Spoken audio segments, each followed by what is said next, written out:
I picked up when he said, like, it's just so fascinating that there's things like that where you can pick up on energies and situations for individual people and their individual situations based on the astrology, and how it impacts their life.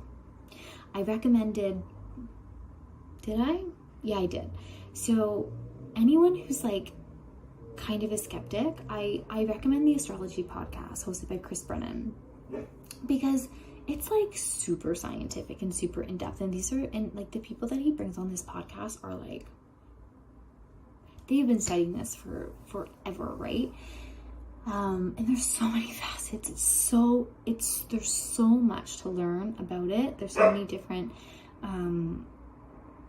schools of astrology. It's just amazing. And so I said to this person who didn't believe astrology, I said, you know, if you're ever feeling like you want to go down a little bit of a rabbit hole and give something a try, I said, like, go to the Astrology podcast and listen to the month ahead forecast. So Chris Brennan and Austin Kopic, they sit down, and what they do is the first half is they talk about the previous month. And so they've been doing this for a really long time, right? So the first half is the review of the last month.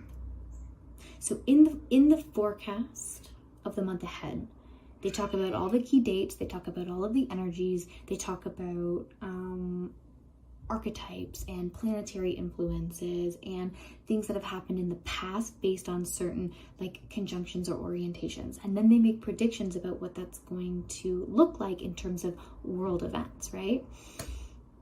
Like you can, like they decoded, you know, the assassination of, or the attempted assassination of Trump. They have his chart. And it's really fascinating that at the time, there were certain conjunctions that related to his Aries, his head, and then his Jupiter, which is like good luck and fortune. Like, and it, you know, he was okay. Fascinating. So, first half of the month ahead is reflecting upon the past month. And so they make the predictions and then they say, okay, so in the news on these dates, this stuff happened and it correlates to when something went direct, when there was a conjunction here. Like, it's very scientific. And then what they do is they then, you know, make the predictions, look over the next month. It's like a 3-hour podcast. It's a lot of information. But for somebody that's having a hard time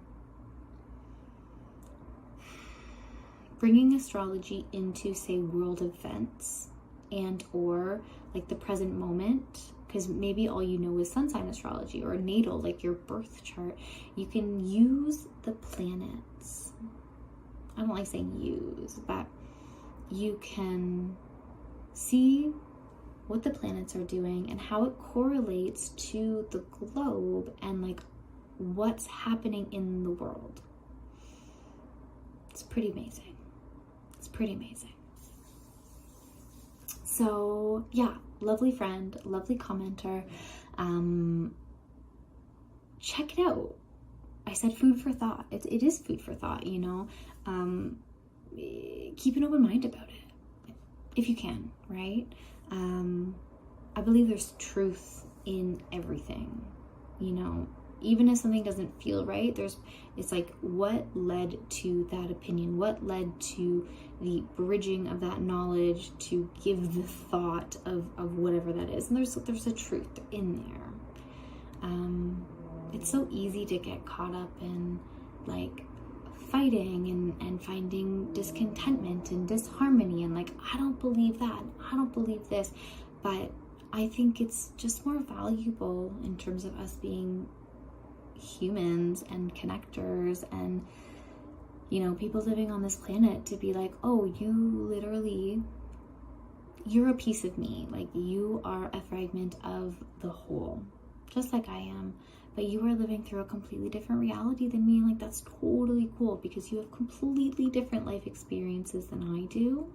But how can we then come together and just like respect one another and say, cool, that's cool that you believe that. Here's what I believe. And if you want to like learn about it, here's a resource. And then like you can come back to the table and be like, okay, like that makes sense to me. This doesn't make sense to me. what about this? I love the idea of like learning and growing together. I think it's super valuable. Super valuable.